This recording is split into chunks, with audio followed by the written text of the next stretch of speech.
Do you hate to wake up early or to go to the gym or to work hard in school or at your job? Do you often postpone the work that you know you should do? Or maybe you just wish that somebody else would do it for you? If you answered yes to any of those questions, then the world has probably told you that you are lazy or that you're a procrastinator who lacks motivation. At least this is what I was personally told. And for a long time, I believed them. I bought into their BS and I labeled myself as that lazy procrastinator who would never achieve any great academic success. And I carried this mediocre mindset of getting mediocre grades and putting in mediocre effort all the way up until my college years. But one day, I was presented with the opportunity to study abroad in Europe. And this got me really excited, and nothing ever remotely related to school had ever got me excited. And I started to imagine myself laying on the beach in Italy, or eating churros in Spain, or going to a party in the Czech Republic. And after weeks of research, I decided that I wanted to study abroad in Lisbon, Portugal, because it had everything that I had wanted. In my mind, going to Lisbon was going to be the thing that would make all my academic struggles worthwhile. At that time, it was the most important thing in my life. But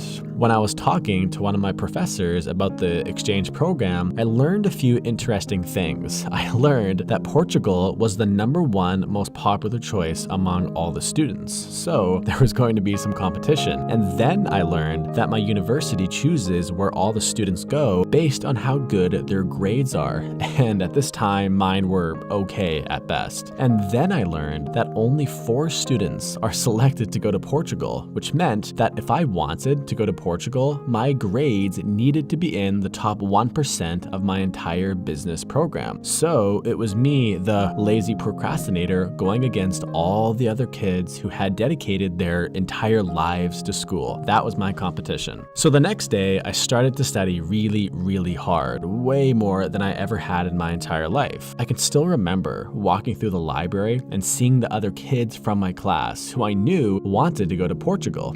And we would just make eye contact with each other and we would just have this intensity in our eyes because we both knew that we were competing for the same thing. So the stakes were really high. As the semester went on, my grades got higher and higher, and my social life became more and more non-existent. But one morning, near the end of my semester, my mom said something to me that was really interesting. She said, "I have never seen you work this hard in school. Maybe you aren't a procrastinator after all." And this line really got me thinking, because during that particular semester, no teacher, no student or parent would say that I was lazy. In fact, they would say that I'm a really hard worker who, really gets after it. But in the previous semester, just 5 months ago, those same people would all say that I was a procrastinator and that I was lazy. So which is it? I can't be both, can I? The truth is that no human being is just one thing. Nobody here is 100% lazy or 100% not lazy. I first really understood this idea back in the 10th grade, where I would do anything to procrastinate doing my homework because I hated school. But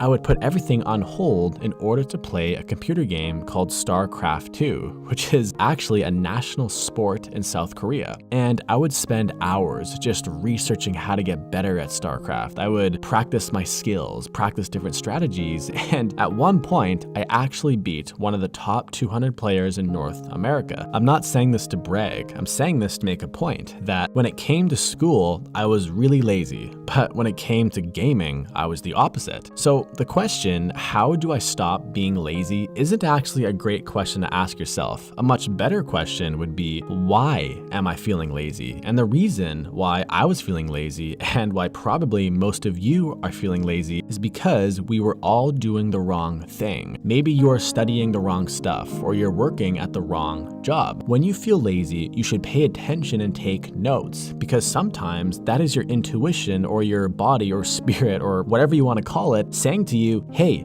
you're doing the wrong thing, do something else. So When you're feeling lazy and you truly want to feel motivated again, you need to understand these two key things. The first one is to make sure you know the why behind what you are doing, because if you have this, you will always be able to do those things that you don't really want to do, but they are stuff that you need to do. For me, it was being motivated to do well in school in order to go to Europe. And yes, I did actually end up going to Portugal. So the lazy procrastinator won. So there's hope for all of us. And two, and this is the best option in my opinion, is to start doing something that you're actually passionate about, because life is short. If you have not found the thing that you really love to do, then you need to start at the very least looking for it. Otherwise, you will wake up at the age of 80 and think to yourself, man, I spent my whole life doing the wrong thing. And this image is really scary to me. But Mitch, how do I find something that I'm passionate about? The number one best way to do this is to try new things. Unfortunately, despite what the movies tell you, your passion is not just gonna appear one day. It's not gonna like come into your dream or just come into your life. It's something that you will actually have to go and search for. And the best resource that I've found to discover your passion is a website called Skillshare. Skillshare is an online learning community that can literally teach you any skill you want. They have over 25,000 classes in design, business, technology. They can even teach you how to become a successful YouTuber or a successful animator or a writer or a photographer. And the first 500 people who sign up using my link in the description will gain access to all of this 100% free for the first 2 months. And the last time I talked about Skillshare, I think like 500 people signed up in the first hour. So if you click it and it's still there, consider yourself very